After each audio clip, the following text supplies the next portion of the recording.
Are you being left in the dark when it comes to lighting? Well, this episode's for you.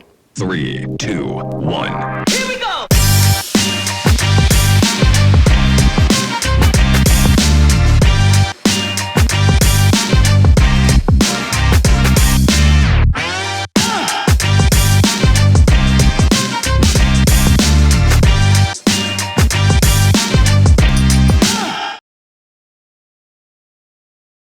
Hi, and welcome to DIY Film with Merle Becker, the channel where I help you make better videos. Stick around to the end of the video where I will provide a filmmaking tip which I promise will be illuminating.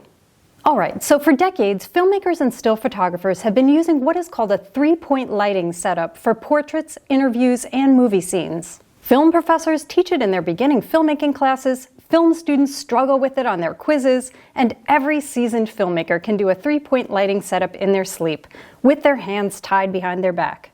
Well, maybe not the hands. Why? Why is it so popular? Why has three-point lighting stood the test of time? Well, it has for one reason. It makes your subject stand out from the background. That's it. That's why. Or maybe two reasons. It adds an element of depth to your image and it separates your subject from the background.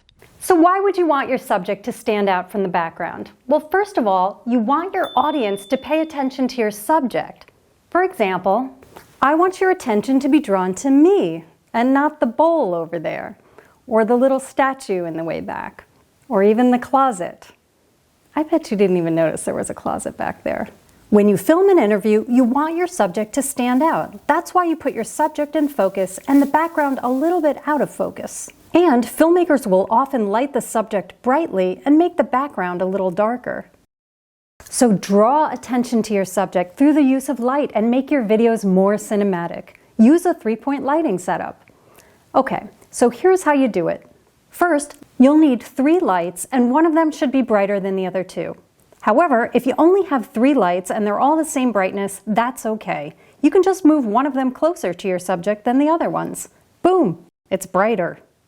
If you can swing it, I highly recommend you invest in a real light kit though. There are relatively cheap, energy-efficient LED kits that you can get at places like B&H Photo or Amazon. And if you're just starting out and you don't know which one to get, the fine folks at B&H Photo can help you pick out the perfect one for you. As for me, I've been using the same Lowell 3-light kit since, literally the 90s. I'm not kidding.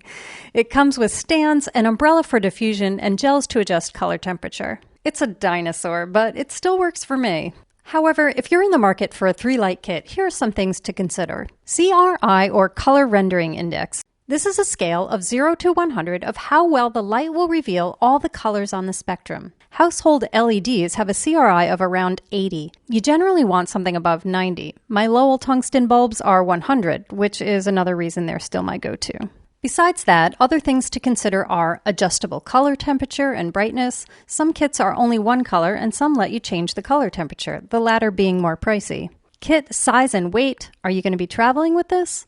Does it have a battery power option? If you plan to be places with no power source, this may be a priority for you. So spend some time talking to a knowledgeable salesperson about your specific needs so you end up with something that fits your budget and your situation. So before we get into the three-point light setup, we need to talk about color temperature for a minute. If you're just starting out with lighting, it's important for you to understand that every light source gives off a different color, or color temperature as we refer to it. Daylight from outside is white or cool in temperature, and light from indoors, or tungsten bulbs in this case, is more orange. And if you mix the daylight and the tungsten lights, you're going to end up with crazy colors in your video. One side of your face will be whitish blue and the other will be orange.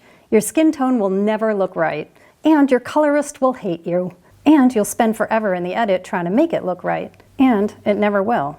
So don't mix the light from your windows and the light from your light kit, unless you know how to change the color temperature so that everything matches. For now, let's just stick with one kind of light, your light kit. So first, black out your windows so you have complete control over your lighting. Cover them with heavy-duty garbage bags or maybe those theater-grade blackout curtains if you don't want your room to look like garbage, literally. Okay, so the easiest way to think of three-point lighting is that the lights are placed roughly in the shape of a triangle. 2 are in front and 1 is in the back, off to the side. Your subject is in the middle of the triangle and your camera is in the front of the subject. So step 1 is the key light. Find your brightest light. This is your key light. Put it in the front to the right or the left of your subject, your choice.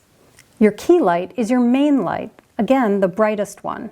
Photographers and cinematographers often put some sort of diffusion, in my case an umbrella, in front of the key light so that it spreads the light out.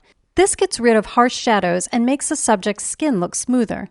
I also place my key light a little bit higher than my subject's head, so it's shining down a bit, kind of like the sun. But play with your placement a bit. You don't want any harsh shadows, circles under the eyes, or anything that makes your subject look scary. Unless you're doing a horror film, then place that sucker on the ground. Okay, step 2, the fill light. Take one of your less bright lights. This is your fill light. Put it in the opposite corner of the triangle in front of your subject. Remember, if both of your lights in the front are the same, you can just move the fill one farther away from your subject, so it's less intense. So for example, here's me with only the key light on. And here's me with the key and the fill on. Now, I don't really mind the image on the left. In fact, photographers and cinematographers shoot with just a key light all the time. But it isn't really what I was going for with this video. The image on the left with just the key light has more shadows and looks a bit more dramatic. The image on the right with the key and the fill is a little less dramatic and maybe more appropriate for a tutorial video. And besides, this isn't a 1-point lighting tutorial, it's a 3-point one. Now for the last step. Step 3, the backlight. Take your last light, your backlight, and place it on the top of the triangle, behind your subject and off to the side. Raise it so it's shining down on your subject's head. Be careful to place it to the side enough so it's not showing up in your shot. Also, you may have to adjust it a bit so there isn't a bright spot on your subject's forehead. Your aim is to get a little line of light on the top of your subject's head. Like this, up here. Also, sometimes it spills on your subject's shoulders, which is nice as well. And there you have it, 3-point lighting.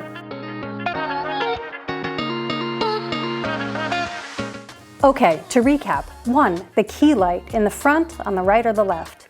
2, the fill light on the opposite side in the front, and it's not as bright as the key light. 3, the backlight in the back, high up and off to one side. Remember the triangle and the rest will come easily. Okay, so I think I've shed enough light on this subject for today. Let's do the tip.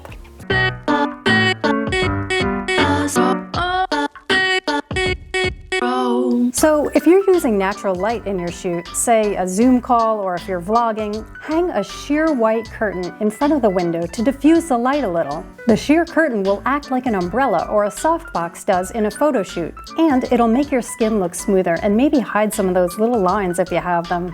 $7 at Target buys you perfect skin. Who knew? Okay, I think we're good.